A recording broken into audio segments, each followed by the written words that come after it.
Chonan Barizakan, as we say in Kurdish. Hello, everyone, in English. Shlama elachun, as we say in Aramaic, and marhabalar olsun in Turkomani. My name is Levi Clancy. I'm coming here from Erbil, the capital of the Kurdistan region of Iraq. My co-presenter, Balla Khadang, who, despite the great invitation of the AMP team to be here, was denied a visa by the Japanese government, will be joining us digitally. Let's start by hearing her say hi. Sla Google, that's how we say hi in Kurdish. My name is Balla. I'm from Koya, a small town in Kurdistan. But I've been working and living here in Erbil for over 3 years now. I work as a qualitative research moderator and an interpreter with YouGov. I'm also a totally self-taught web developer and an artist. I love to create, I love to design, to develop and build things. That's why I got into coding in the first place, specifically web development. Today, I'll be joining forces with Levi to tackle how AMP can bridge the app gap in the war-impacted and developing regions, starting with our home, the Kurdistan region of Iraq. This was just a brief introduction about me, and you will hear me again shortly. Bye. Thank you, Balla. So we want this talk to energize you, to develop better experiences for war-impacted and other vulnerable people. We want you to use AMP to do it, and we'll tell you why. But first, let me introduce why AMP is an amazing laboratory to explore all of these issues. Why Erbil is an amazing laboratory to explore all of these issues. A synecdoche for the entire region and other war-impacted places, in all of their tragedy, complexity, and promise. Erbil. Behind me is a photo of the citadel, the oldest continuously inhabited place in the world, and the capital of Iraqi Kurdistan. Christians, Assyrians, like the woman above, Turkmanis, Jews, such as myself, Arabs, Kurds, Shabaks, Kakai, Muslims, Yazidis, call the Kurdistan region home, each with their own specific mother tongues, dialects, needs. The Kurdistan region, as well as the Nineveh Plains and other disputed territories, are achingly and mesmerizingly gorgeous. And I cannot stress this enough. Our home is not what you might be assuming. We have shopping malls, we have high-rises, we have a great urban core with suburbs, highways. You go beyond that, we have mountains with rivers and waterfalls and flowing green hills. Kurdistan is so diverse that we actually celebrate 4 different New Years. There is Nowruz, the Kurdish New Year. There is Chwarshama Sor, the Yazidi New Year, which is actually taking place today, an amazing act of resilience after Yazidis in federal Iraq faced a genocide by the Islamic State. There's Akitu, the Assyrian New Year, as well as the regular New Year, of course, on January 1st. And there's a 5th one, if you count Rosh Hashanah at my home. We are also a region of refugee camps, filled with families mostly from Syria who are too poor to rent their own home, often arriving from cities you may have heard in the news, Kobani, Kamishlo, Afrin, and other places. They come with absolutely nothing except counting on both hands the number of loved ones who they have lost in the Syrian war. War-impacted people who experience deep misery and from digital experiences are a lifeline. These people are at the core of our talk, at the extreme margins of the demographics that tech is usually optimized to serve. Now, before we dive in, I want to address the elephant in the room that I'm sure some of you are thinking. You may wonder, why bother? Why bother? Okay, let me tell you why. You ask that because you have never been given an answer. But yes, you should put Iraqi Kurdistan and other war-impacted regions onto your development roadmap.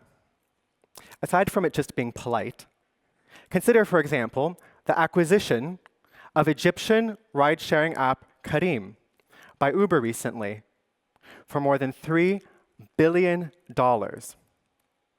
Precisely because it does not just work in perfect Dubai. It also works in places like Baghdad, for example, where business will always continue even in the darkest times. Iraq alone has tens of millions of people, opportunities to connect with and between. The GDP of Iraq is almost 200 billion US dollars. Imagine a product that works well there, which very few do. Iraqi people and Iraqi opportunities, including Kurdistan, are kept on the far side of the technology ecosystem by what we call the app gap, the systematic exclusion of users due to false assumptions and incompatible choices about application design. The app gap happens when you're a developer and you choose that content will not load in the background. When the user goes to need it, their signal has been lost. They can't get it. It happens when you add an Arabic translation to your site, but it's horrible. It's done poorly.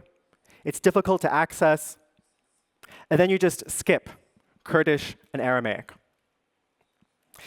We're going to focus on these issues: internet, electricity, language, and how you can overcome these problems with AMP. But I want to emphasize one thing. When we're talking about all these issues, back home, I'm not living with bombs exploding overhead. The Kurdistan region is totally safe. Behind the border of the Peshmerga, the army of the Kurdistan region of Iraq. Despite being surrounded by Syria on one side, federal Iraq on the other, Turkey, Iran, and for years, the Islamic State as well. But because we are a safe haven, we are in a special place to understand war-impacted people's needs. Our neighbors, our friends, our peers, the home next door, or the refugee or IDP camp up the street. Equal to us, and to you, and all manners of the soul. Unequal only in the prejudice that they experience that extends to everything from finance to travel and to technology application design too. The reason why Balla was banned by the government from being at her own presentation today, and whose knowledge, wisdom, and capability would have been silenced if it were not for the support of the AMP team and having her here digitally. Now, a lot of these issues I'm going to talk about are going to be kind of familiar for some of you. There are people in America, homeless populations, who suffer from some of these issues. In India, in Kenya, there are issues with limited bandwidth there also. There are issues that some of you probably face of political persecution. Now, all of these issues intersect for war-impacted people. And the sorest losers out of this are not the educated, the yuppies, the people in Kurdistan who maybe can hide behind a VPN and are already fluent in English. It disenfranchises people who are already disenfranchised. Digital spaces present an opportunity for reversal of overwhelming existential threats, for IDPs, for refugees, for Iraqis, trans women, minorities, these amazing communities that we have in the region. Content creators with voices. After showing you these AMP solutions to these issues, we're going to show some examples of how we actually use it in Erbil, and why AMP has become our preferred toolkit for myself and for Balla, and for other members of our narrative.fyi collective community, including Dashni Morad, a feminist icon who's Kurdish and Iraqi, and people like Noor Mati, who I'll tell you more about later. These are people who are doing on-the-ground, extraordinarily challenging work that requires digital integration. And we have decided to use AMP first. Now, back to Balla. Hello everyone, I am back again. Now, you might be asking, why start off with language instead of discussing how simple and straightforward building an AMP page is, or all the flexibility you gain once you adopt the AMP format. All of this is amazing, but I would like to talk about issues that are relevant to my hometown and can be solved with AMP. I'll start off with a real-life example. My mother's native language is Kurdish, and this is the only language she speaks. This creates issues for her whenever she goes online. It takes ages to switch languages, and even when she finally succeeds in switching between languages, the translations get all messed up, or the translation itself isn't really that good.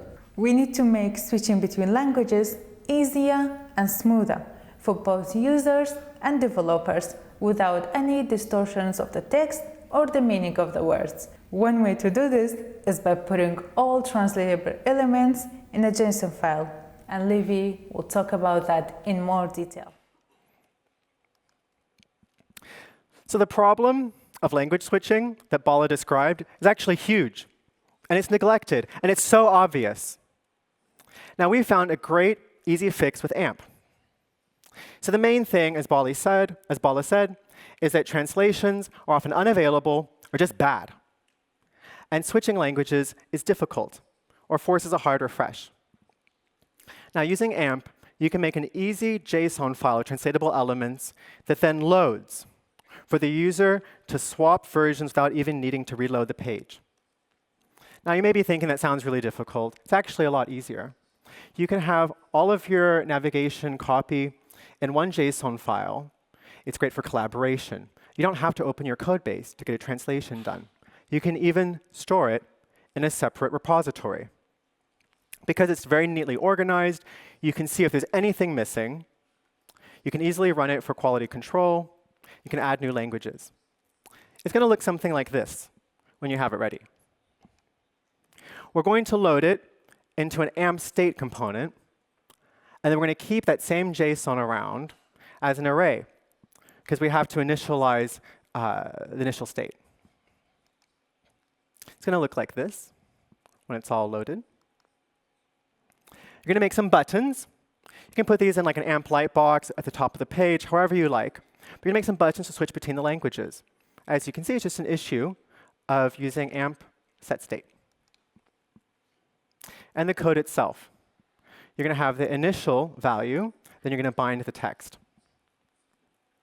Now with this, you can be sure there's a consistent experience across all versions, and any updates to the translations propagate out seamlessly. Now, we're going to see an example here. We have English, and we have Arabic, and when you tap, it just changes effortlessly like that. One thing that I recommend is that you can set a default text direction, but also let your users change it themselves. You can see that in the corner. We have two buttons for text direction.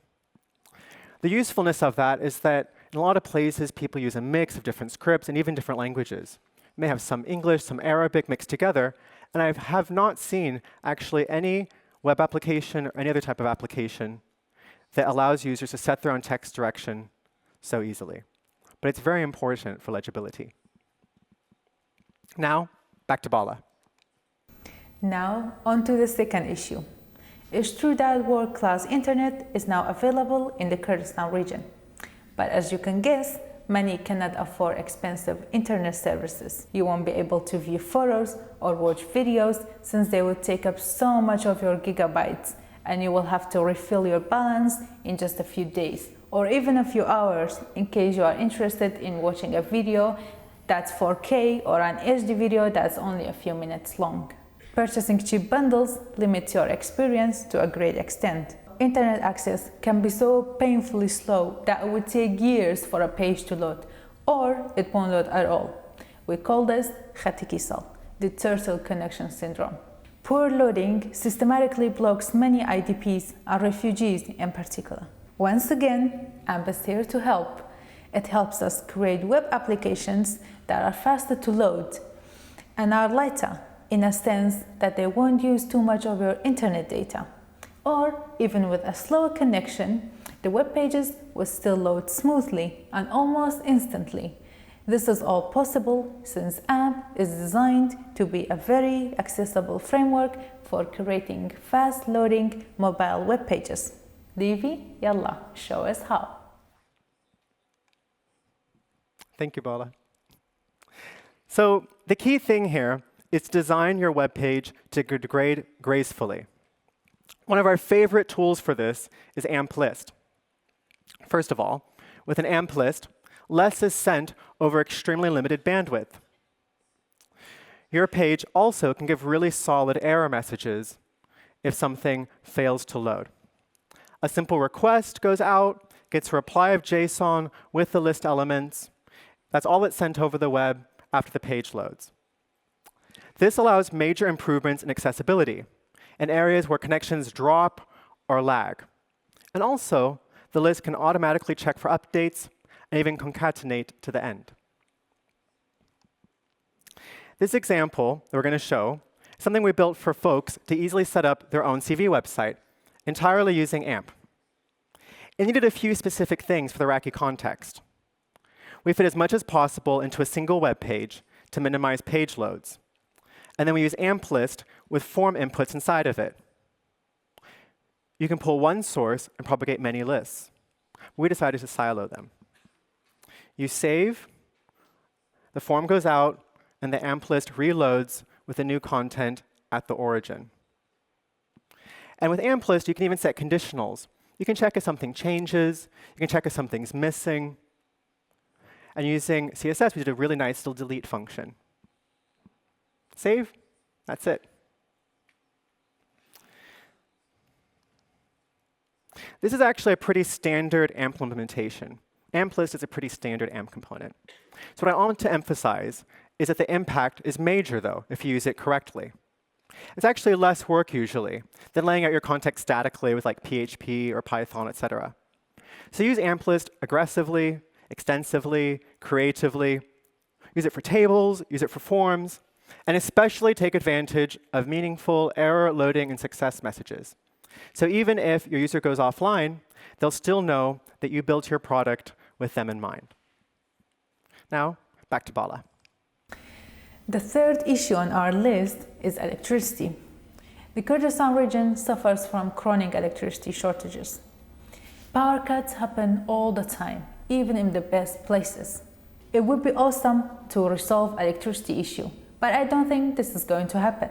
At least not at the moment, since the region has been struggling with electricity for decades now, and I would say it would take a few more decades to overcome it.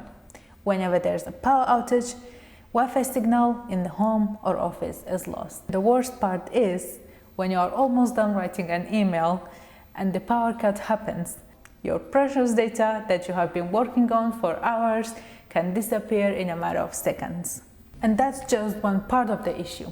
Let's not mention how long it would take for the Wi-Fi to work properly again after the power cut, and all the frustration that comes with that. Saving content in the background is the best solution here. It is the magic trick. I'm going to hand it over to Levi because he's going to explain how we can store content in the background to avoid losing data. So as Balla said, the power cuts unexpectedly all of the time in the Kurdistan region. But with AMP, developers can really easily make forms that save in the background, so that content is saved up until the minute of the cut, and gives a response to let them know that the connection has been lost. By using AMP form, you can implement really graceful forms more easily than ever before. And standard operating practices are built right in. Now, I'm not the world's best developer, but using AMP form, I can build something for a wide range of devices and a wide range of use cases with a single effort. I never thought that I could so easily build a form that has all these features, like automatically saving drafts and making tidy responses to inform the user what is happening, with a single and largely off-the-shelf component. It lets me build products that work where I live. I'm sure all of you are familiar with AMP image. I just want to point out that it's extraordinarily useful in areas like the Kurdistan region. Obviously, it loads images in a very graceful manner. And even if the connection is not quite strong enough to load the full picture, they can still get everything else on the page. I also want to touch on building progressive web apps. Using AMP, this is something that we are exploring to deliver specific services in the lightest, quickest possible manner using available AMP components. You may say, OK, that's just optimization. It's not just optimization. Think of it this way. You could say a camera drone is the same thing as just a quadcopter with a camera strapped to it. But what differentiates those two is that you have quality, accessibility, availability, documentation, support, and timing with one framework. And I think that's essentially what separates using AMP in war-impacted areas from just using maybe jQuery or something else that a lot of people are familiar with. The optimization, the effort, the responsiveness, the user experience is already so embedded into AMP. But ultimately, I think maybe one of the most vague but overlooked things that's also very important with AMP is, simply put, community. So on that note, I want to show some examples from our community in Erbil of how we have used AMP. Behind me is Dashni Morad. She was born in Suleimania. She's Kurdish, and she's Iraqi. She uses social media, radio, television, every available technology to rally support with her hundreds of thousands of followers for human rights and feminism. But she faces challenges on many platforms. The app gap I was describing before, and getting her content out fully to everybody. Obviously, what about people who cannot afford any data package? So she, Peri Khan, and narrative.fyi, including myself, developed the 100 Women Street Gallery to share the stories of 50 Kurdistani feminist icons and 50 international feminist icons, and bring it to physical places around Erbil and around the broader Kurdistan region to provoke and to challenge. There are some figures in there who are widely respected, like Shifa Gardi. She was a young journalist who worked at Rudao and who was martyred by an explosive device while covering the war in Mosul. What about somebody like Dawn Wilcox, who founded Women Count USA to document femicide by men against women and to better understand the patterns behind it in America? What response would we get about her, including her in the street gallery in Erbil?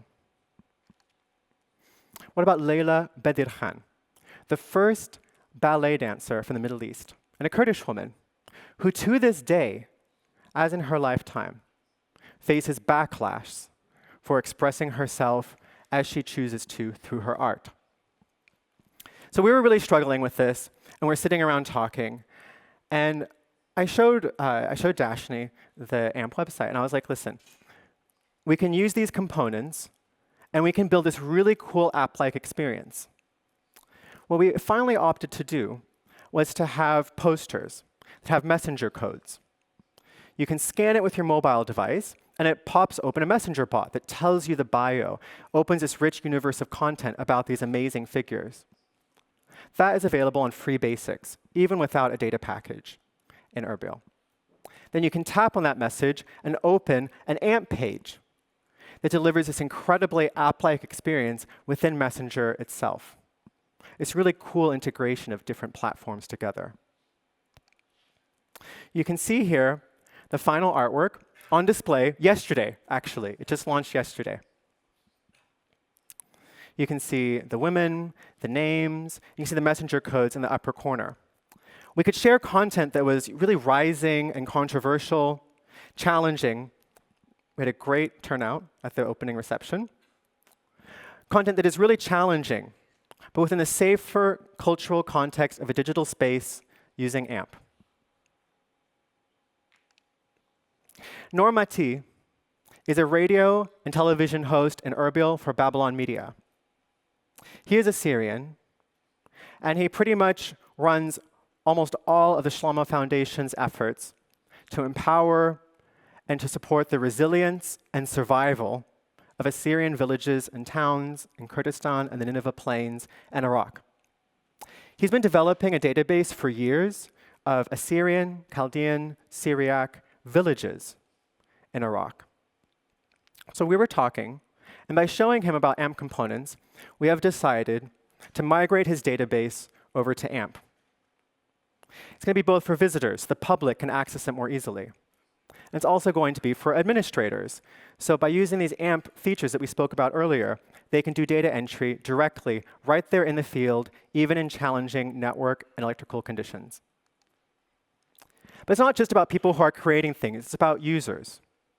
Users like Shada, this amazing human being, a beacon for light and equality, from Iran, living in Erbil, but who faces threats to her life, standing up for human rights off and offline, off and online. Mustafa, who's Kurdish from Kirkuk. He had to leave school to work, but when the barber shop where he was targeted by a terrorist attack, the bombing rendered his right arm largely quite weak, and he could no longer work. He's rebuilt this new identity using social media as an influencer. Melinda, who does tireless work organizing the Assyrian community in Australia, America, Canada, everywhere, to come back to Iraq. It's a country of youth who have experienced things like multiculturalism, like Ivan, online. I just want everybody here to be comfortable reaching out. You can go to our website, reach out on Facebook or WhatsApp. Ask any questions that you have about any of the issues that we brought up in the talk. If I don't have an answer myself, me, Balla, one of us will get you in touch with someone who will. Thank you.